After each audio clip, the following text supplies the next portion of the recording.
obedece a sua voz. Quem é este que anda sobre as águas? Nós hoje vamos ver a palavra a partir do texto de Lucas, no capítulo 8, versículo 22 a 25 a princípio. Lucas 8, 22 a 25.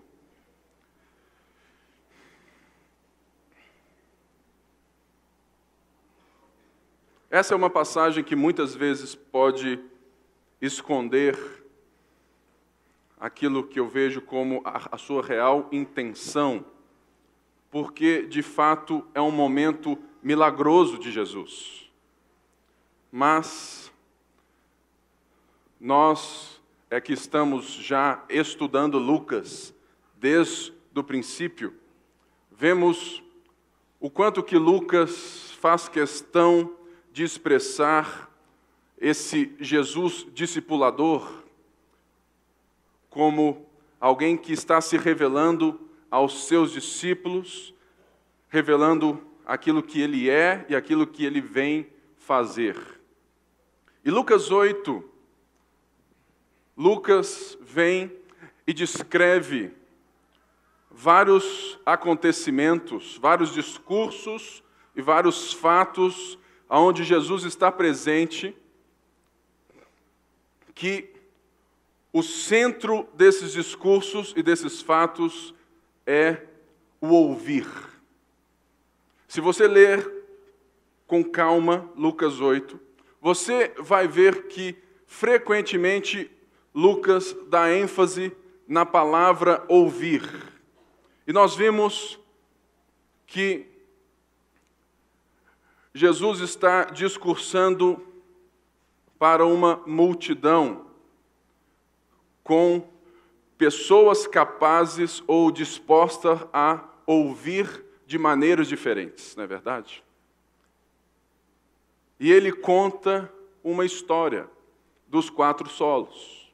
E logo após, ele diz da candeia, e fala no final, que aquele que ouve.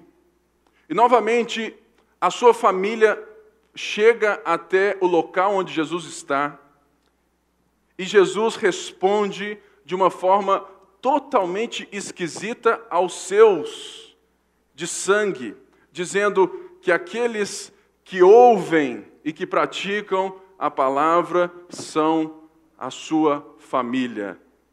E aqui, então, nós temos esse acontecimento onde Lucas, inspirado por Deus, vai continuar a ensinar a respeito do ouvir. E Jesus vai continuar a se revelar como Ele é. Vamos ler? Lucas 8, 22. Certo dia, Jesus disse aos seus discípulos: vamos para o outro lado do lago. Eles entraram num barco e partiram. Enquanto navegavam, ele adormeceu. Abateu-se sobre o lago um forte vendaval, de modo que o barco estava sendo inundado e eles corriam grande perigo. Os discípulos foram acordá-lo, clamando: Mestre, mestre, vamos morrer!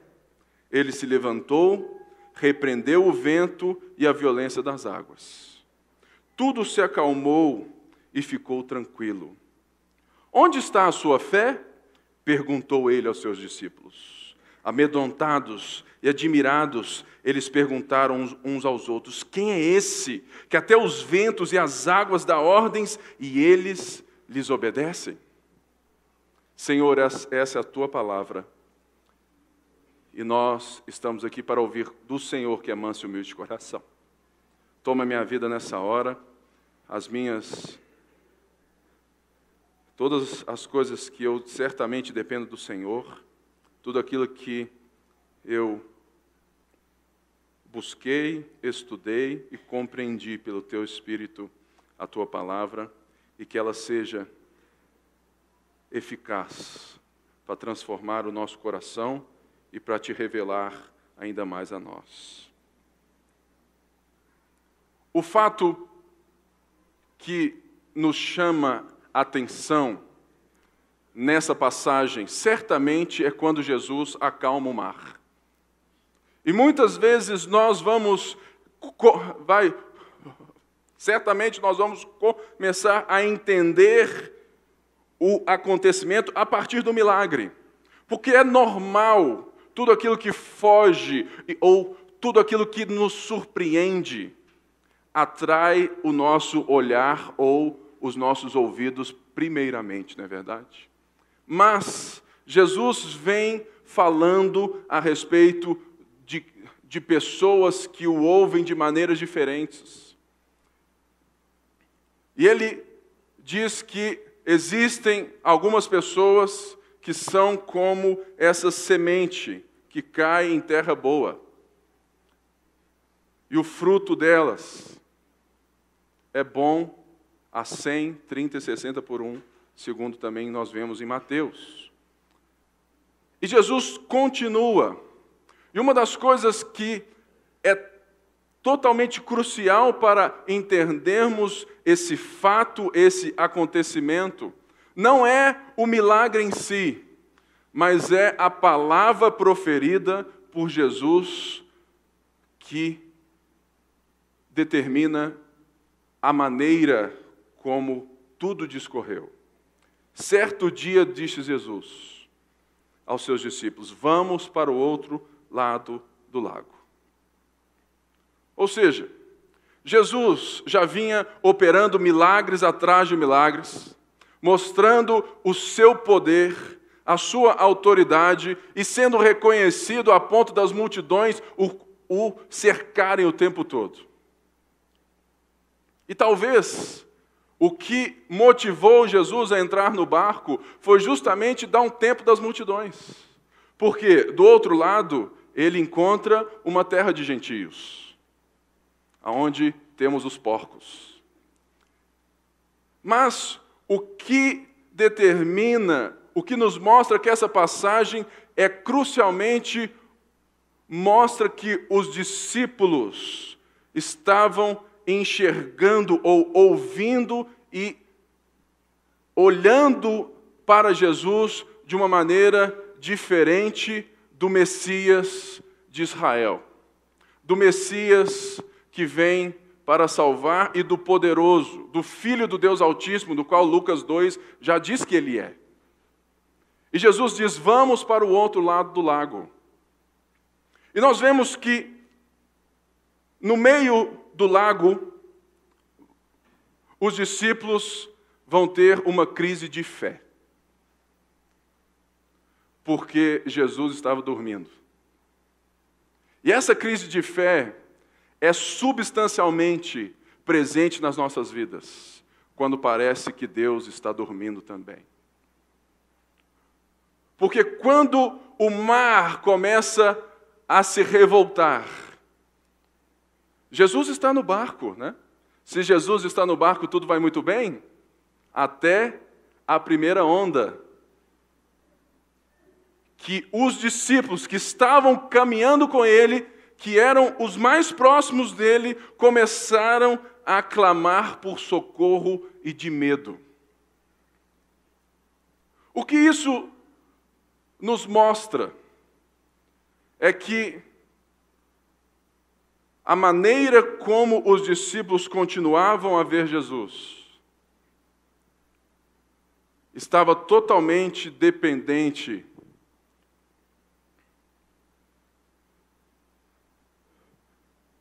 daquele Jesus milagroso que as multidões estavam querendo ouvir.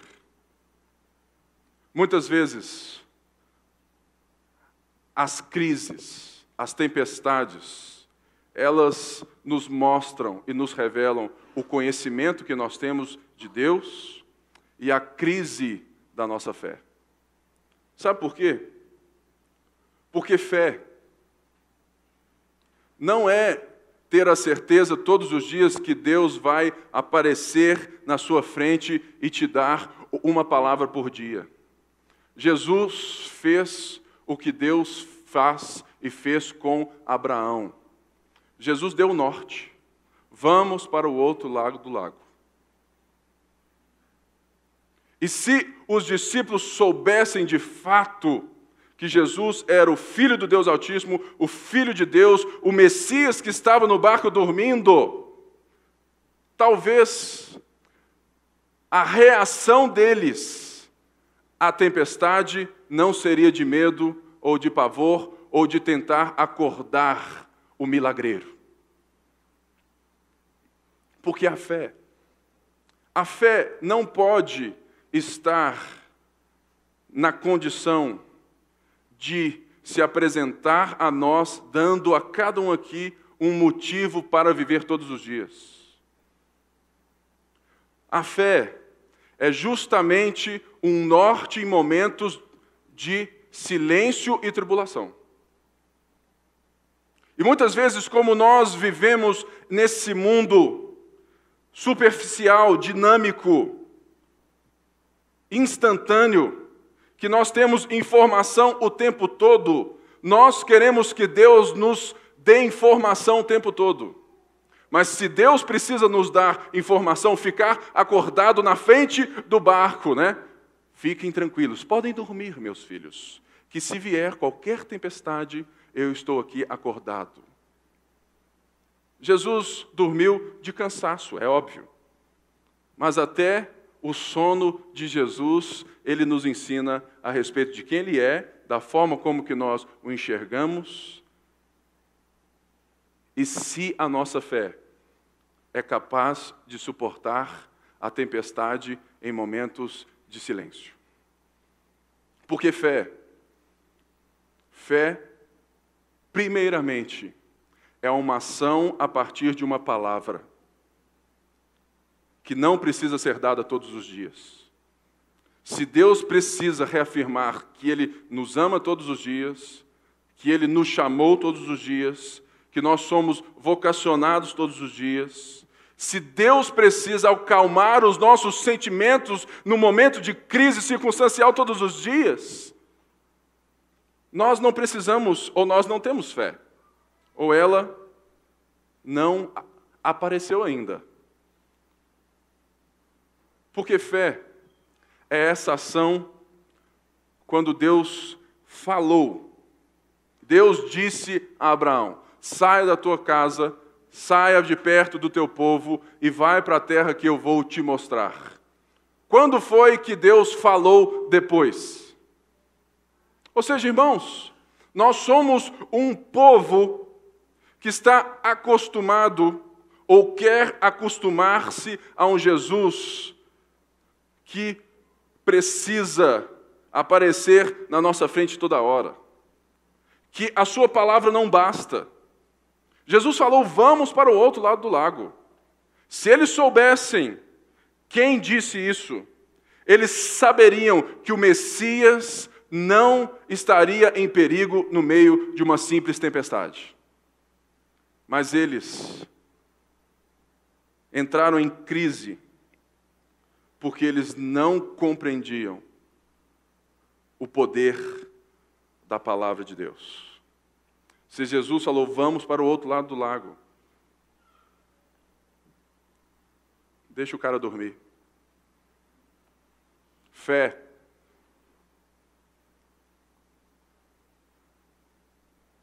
dentro dessa passagem é deixar Jesus dormir, porque basta que ele esteja no barco. A não ser que o nosso medo seja tamanho, a nossa insegurança, a nossa incerteza. E era essa incerteza, esse medo de morte, que levou aos discípulos a essa crise de fé. Porque uma fé genuína, querido, ela é genuína quando o norte de Deus, quando Deus nos chama e nos dá essa palavra, que isso é suficiente para nos sustentar nos momentos de tormenta. E nós somos tão apegados às circunstâncias, às resoluções rápidas, que nós somos capazes de nos relacionar com Deus como filhos mimados, que precisam que Deus apareça toda hora, que Deus fale toda hora. Irmãos, isso pode te deixar em dúvida ou em crise, mas Deus não fala toda hora. Existe uma fala de Deus, existe uma palavra de Deus, que ela é norteadora para a sua vida, e essa palavra não é todo dia. O Espírito Santo te conduz todo dia. Entendeu? Mas o norte de Deus, a vocação, o seu chamado, o chamamento para o discipulado, ele não é, sabe, todos os dias, nesse mimo, vem cá, meu filhinho, vem cá, meu filhinho. Não, ele é um norte de uma vez só. E a fé é a certeza, é a confiança que ele falou. E mesmo que eu não enxergue do outro lado, mesmo que o barco fique doidão, eu tenho certeza que eu vou chegar do outro lado do lago. Portanto, o texto nos mostra que esses discípulos sabiam quem Jesus era. Que ele era um rabi, um poderoso, um homem, de fato, escolhido por Deus. Certamente, eles já estavam declarando, ou uma certa certeza de que ele era mesmo o Messias, mas no momento de crise, qualquer certeza foi embora, porque não era uma convicção.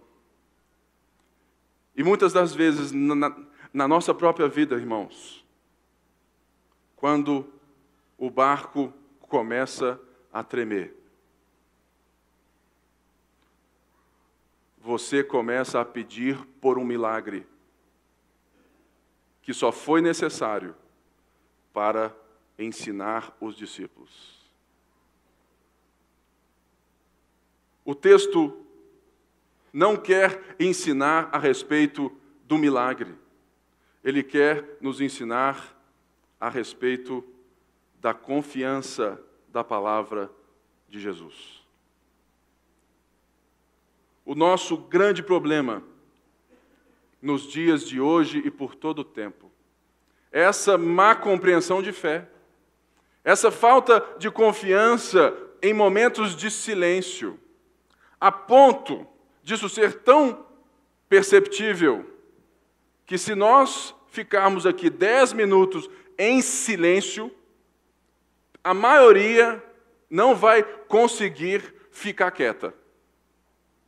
Porque nós não somos acostumados ao silêncio. E o silêncio, muitas vezes, para nós, ele traz medo, ele traz desconfiança. Portanto, existem momentos na nossa vida que parece que Deus não quer falar. Sabe por quê? Porque Deus já falou. E Ele quer te levar ao ensinamento de quem Ele é. Seria muito melhor que Jesus continuasse dormindo. Porque aí os discípulos não iam ter o desprazer da repreensão. Onde está a sua fé? Onde está a sua fé? Porque a fé mimada, se é que é fé, a fé mimada é justamente essas pessoas que precisam de um Deus malabarista, que faz show de fogos todos os dias. A fé mimada é a fé que necessita de ouvir de Deus todos os dias. Como se o nosso relacionamento com Deus fosse um aspecto totalmente transcendental, místico, onde todo dia você acorda bem cedinho, né? Ora em línguas, né? Recebe o poder,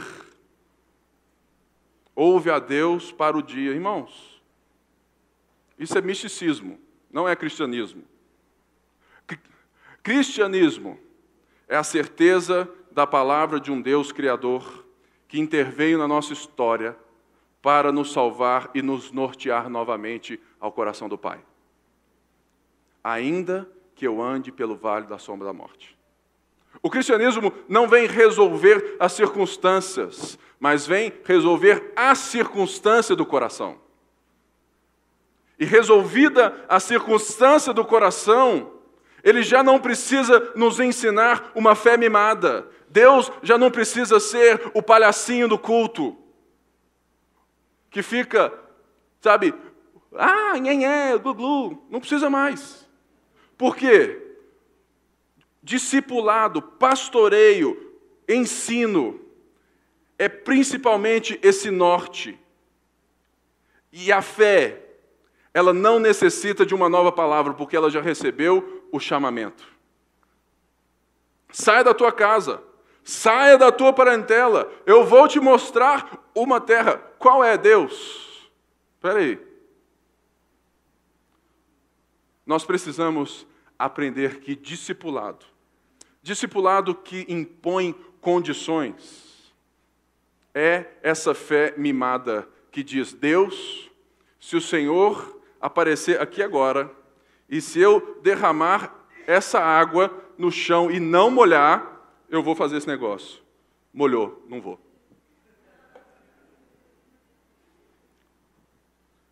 É justamente esse discipulado, esse cristianismo que impõe condições. Deus, eu te sigo, mas não deixa o barco virar não, hein?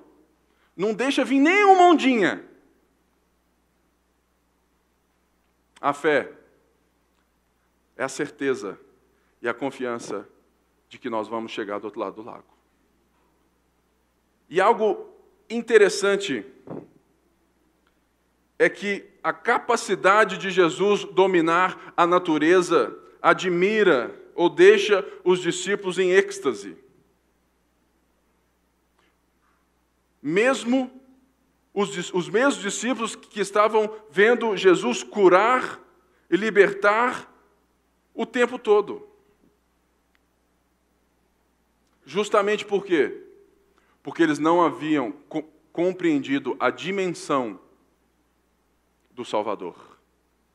É por isso que eu digo algo muito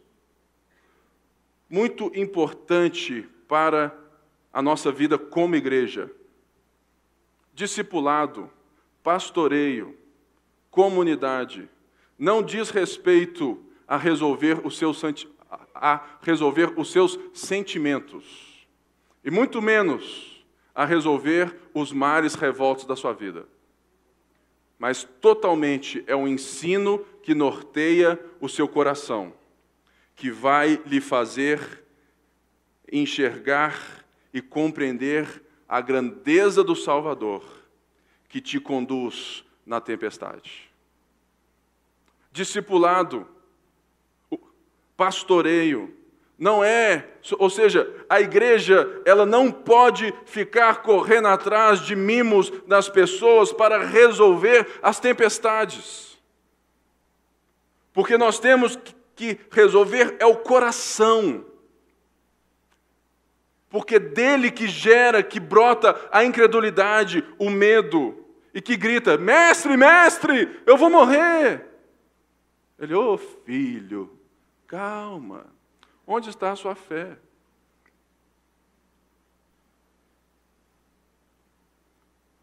Eu vejo nesse milagre de Jesus um amor tão forte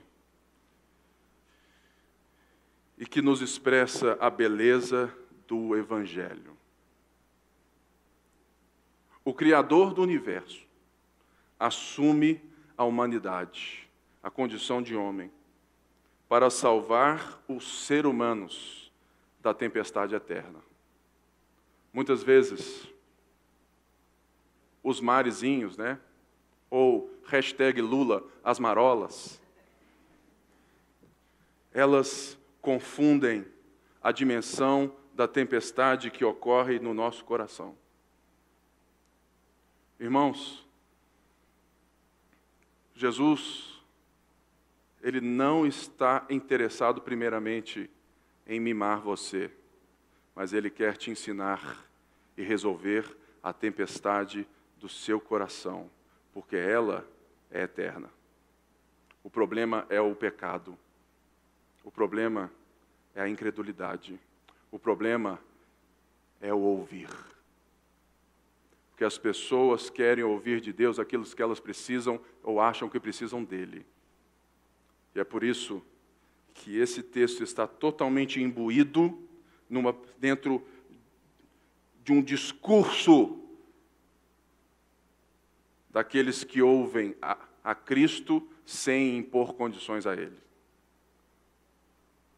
Porque, de fato, existem aqueles na multidão que ouvem a Cristo não tendo qualquer reverência ou não estão ali para nada. Esses entra e vai embora. Existem outros que querem de Jesus justamente esse carinha que fica aqui como um pup, né? um poodle. Que você leva o seu poodle para todos os lugares. E todos os momentos de tristeza e tudo mais, você abraça o seu poodle. Ah, ainda bem que eu tenho um cachorrinho, meu melhor amigo e tudo mais. Irmãos, Jesus não é um poodle. Jesus é um leão selvagem.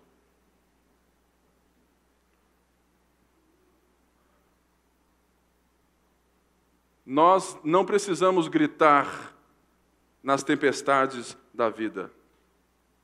Nós precisamos gritar nas tempestades, ou na tempestade do coração.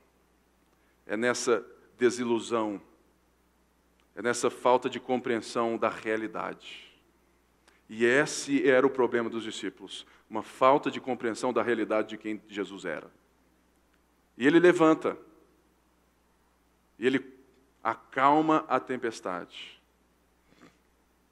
Ele resolve.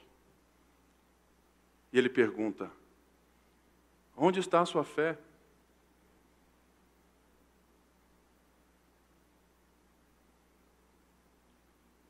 Irmãos,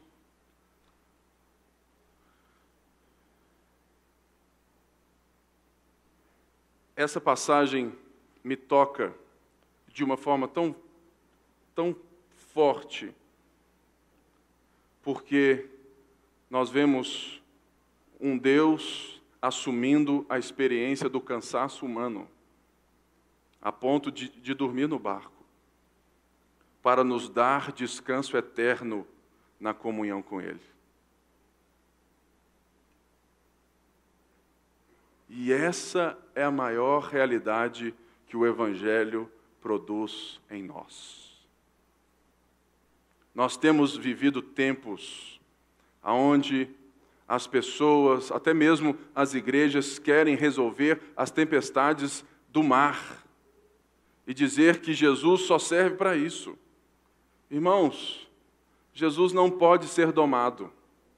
Se Ele dorme, é melhor deixar Ele dormindo, porque Ele é o único capaz de levar a sua palavra a cabo. Nós não somos capazes de resolver as coisas para Jesus. Pedro achou que era, né? Falou assim: que é isso, Senhor? O Senhor não pode de jeito nenhum morrer. Vou estar aqui, ó, parceiro. Estamos juntos. Ele só falou assim: arreda de mim, Satanás. Pô, Jesus. Irmãos, nós precisamos saber ouvir a palavra.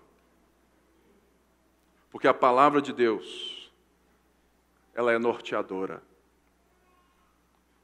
E muitas das vezes, nossas relações entre igreja ou como igreja, ela está justamente afetada pela falta de norte da palavra. Porque nós não lemos mesmo, né?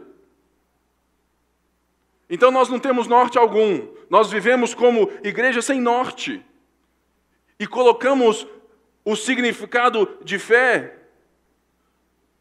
nas circunstâncias, a ponto de termos certos homens que são os homens da palavra da fé, que dizem que são capazes de determinar, em nome de Jesus, as circunstâncias e elas aparecem. Que bobagem. Eu prefiro ter a certeza de ficar na palavra daquele que é a palavra. Naquele quando o mundo estava inexistente, não havia nada. Ele disse, haja luz. Eu não preciso criar nada pela palavra da fé. Eu só preciso da fé na palavra. Porque nesse momento, eu sei que o barco vai chegar do outro lado. Portanto, que a nossa circunstância, ela possa servir nessa manhã para reflexão de onde está a nossa fé. Porque se nós quisermos viver atrás de um Jesus milagreiro, ele será igual a outros lugares por aí. Mas se nós cremos que a fé é a certeza das coisas que se esperam e a convicção dos fatos que não se veem, pode vir onda, marola, tempestade. Se Jesus está no barco, ele vai levar a cabo e eu vou chegar lá. Que essa é a verdade. Porque ele não só assumiu ou se tornou como homem, mas ele foi aquele no qual a experiência da dor, a experiência da morte, alcançou um nível, chegou ao limite da dor, para que você tivesse tranquilidade no seu coração, porque ele venceu a morte, porque ele levou sobre si as nossas dores, ele levou sobre si o castigo que nos traz a paz, estava sobre ele, pelas suas pisaduras, pelos seus feitos, pela sua obra, pelo teu poder, nós somos sarados. E é por isso que nós estamos aqui. E esse fato é justamente o caminho do discipulado. Discipulado é justamente, irmãos, viver momentos onde o barco está quase virando. Portanto, a pergunta de Jesus é uma pergunta diária. Onde está a sua fé? Onde está a sua fé quando coisas, quando grandes tragédias acontecem nas nossas vidas e elas acontecem? Onde está a sua fé quando você é ludibriado pelas vitórias, das conquistas próprias suas, da carreira, da profissão? Onde está a fé quando você ganha muito dinheiro? Ou onde está a fé quando você perde o dinheiro inteiro? Porque a fé, ela não vai variar, porque o relacionamento, a aliança de Jesus é semelhante àquela que você fez com o seu esposo e com a sua esposa. Diferente de nós, ele não quebra a aliança. Ele é fiel, mesmo quando nós somos infiéis. Mas Ele é fiel na alegria e na tristeza, na saúde ou na doença. Ele é fiel em todo o tempo, porque Ele está nos conduzindo em um caminho de discipulado para apresentar uma noiva, pessoas nele que são exatamente, foram discipuladas, transformadas à imagem dele próprio. Jesus está nos discipulando para nós sermos como Ele é. E isso Ele também faz no meio das tempestades. Portanto, que nessa manhã você possa ter essa certeza. Em momentos de silêncio, pense aonde está a sua fé, antes de gritar, mestre, mestre, nós vamos morrer. Porque se você perceber que Deus já te deu um norte, que Ele já falou, você pode falar assim, vou dormir com Ele.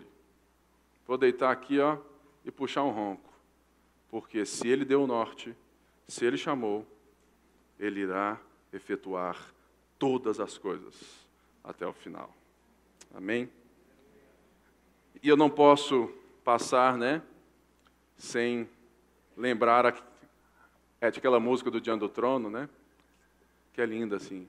Quem é esse que faz o mar se acalmar e a tempestade obedece a sua voz?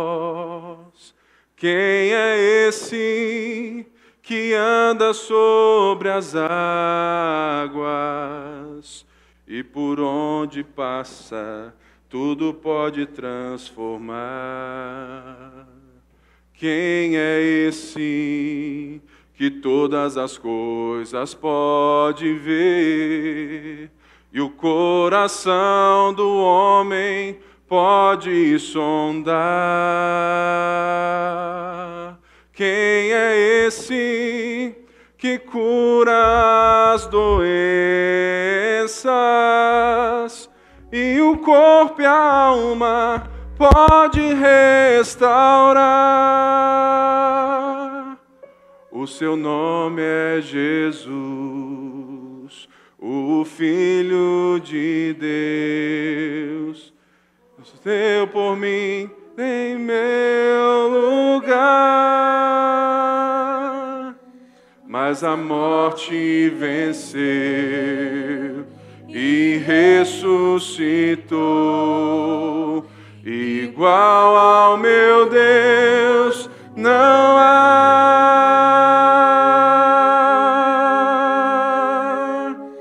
O meu Deus é o Deus de milagres. Não há limites para o teu poder agir. Realiza o impossível, para Ele nada é tão difícil. E o maior milagre já operou em mim. E o maior milagre quer operar em ti. Irmãos, hoje nós vamos ter a ceia do Senhor. A ceia é esse momento que nós recordamos que o maior milagre, Ele já operou em nós. Não existe nada na sua vida, por maior que seja a sua dor, que Deus não seja capaz de transformar em discipulado. Eu entendo e nós passamos essa dor juntos. Tantas pessoas aqui que eu, como pastor, vejo, convivo, visito. Tantas dores, irmãos, que são insuportáveis mesmo. Mas a realidade do nosso Senhor é justamente essa, que Ele está nos conduzindo e que há esperança de que tudo isso será consumado e nós seremos como Ele é na ressurreição.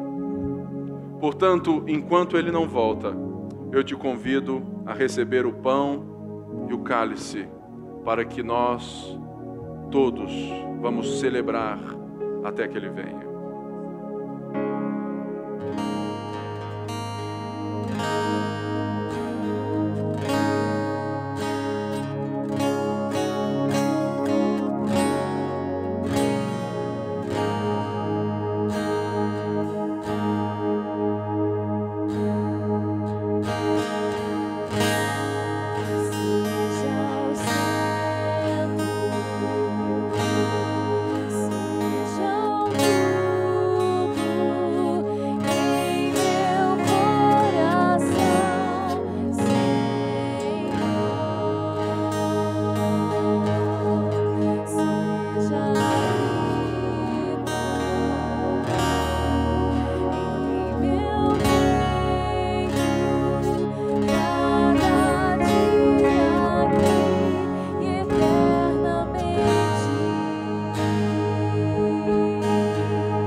pé no seu lugar.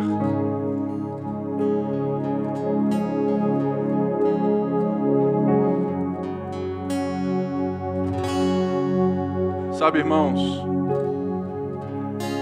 toda vez que eu tomo a ceia, eu me recordo de um momento da minha vida. E esse momento é sempre o mesmo que eu me recordo. Eu me recordo de quando eu tinha 15 anos, já tem um tempo, e que eu ficava na incerteza, na insegurança do que seria de mim.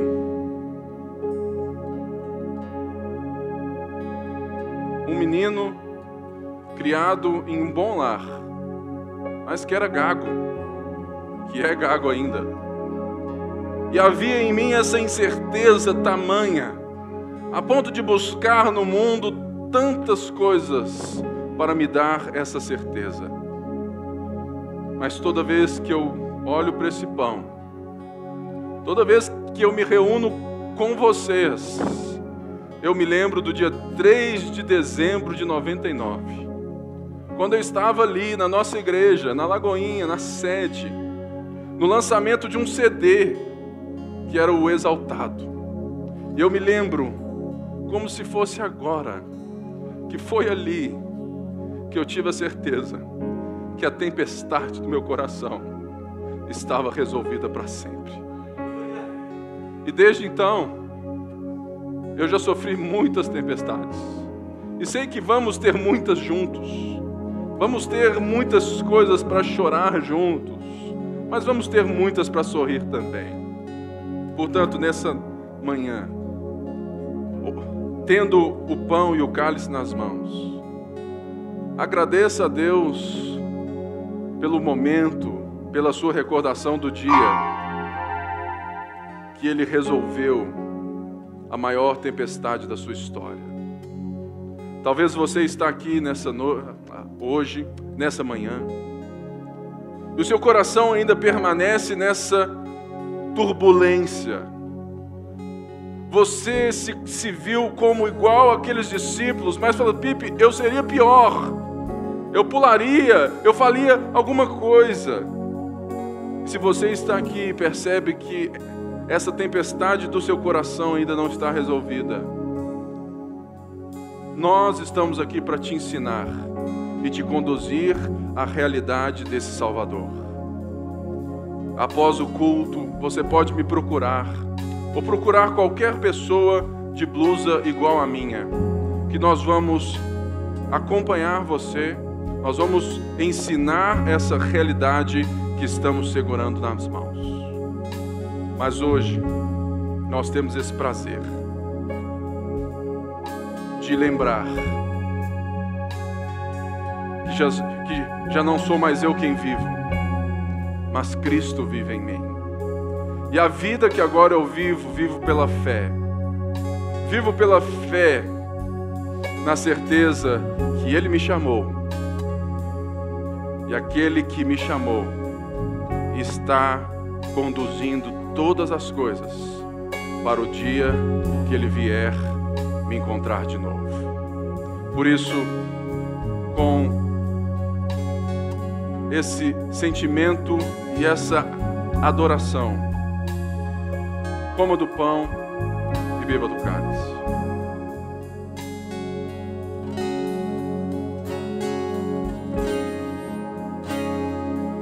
Aleluia.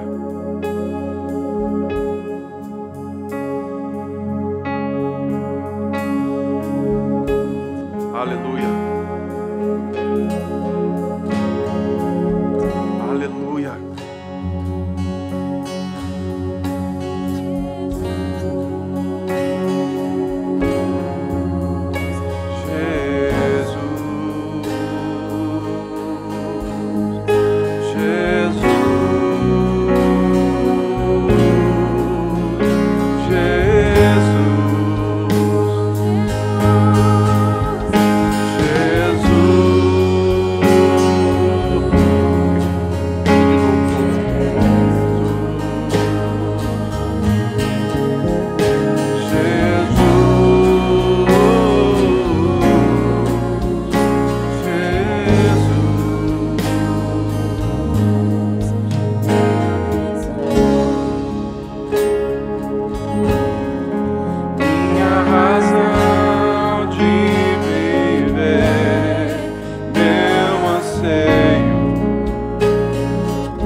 Senhor, nessa hora, nós te adoramos, te bendizemos, porque o Senhor